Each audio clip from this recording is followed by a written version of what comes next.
Hello നമസ്കാരം, ഞാൻ കവിത സുധാകരൻ. ഇന്ന് ഒരു സങ്കീർത്തനം പറയട്ടെ. സങ്കീർത്തനം 41 കേട്ടോ.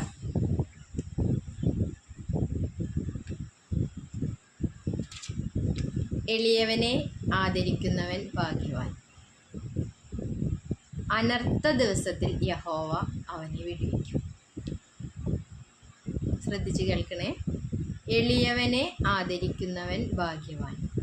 അനർത്ഥ ദിവസത്തിൽ യഹോവ അവനെ വിടുവിക്കും. യഹോവ അവനെ കാത്തു ജീവനോടെ പാലിക്കും. അവൻ ഭൂമിയിൽ ഭാഗ്യവാനായിരിക്കും. അവൻ്റെ ശത്രുക്കളുടെ ഇഷ്ടത്തിന് നീ അവനെ ഏൽപ്പിക്കയില്ല. യഹോവ അവനെ രോഗശയ്യയിൽ താങ്ങും. ദീനത്തിൽ നീ അവൻ്റെ കിടക്ക എല്ലാം മാറ്റിവിരിക്കുന്നു. യഹോവേ, എന്നോട് കൃപ തോന്നി എന്നെ സൗഖ്യമാക്കണമേ.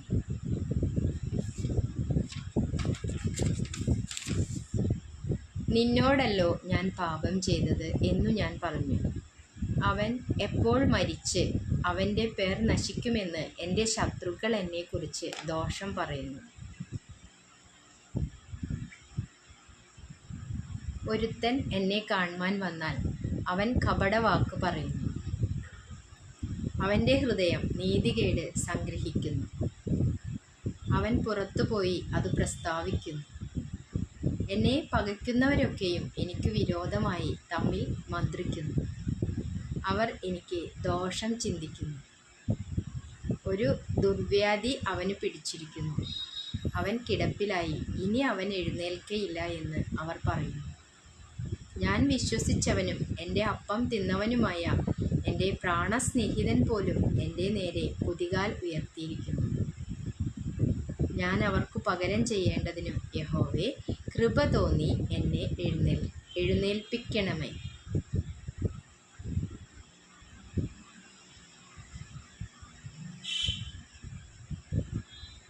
ഞാൻ അവർക്ക് പകരം ചെയ്യേണ്ടതിനു യഹോവേ, കൃപ തോന്നി എന്നെ എഴുന്നേൽപ്പിക്കണമേ.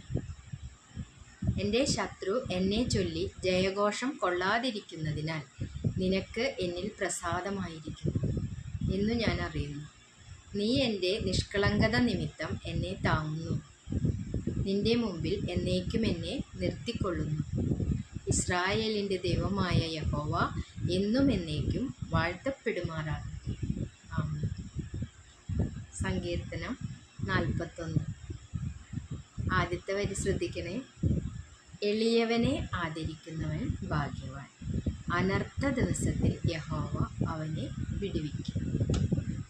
Thank you.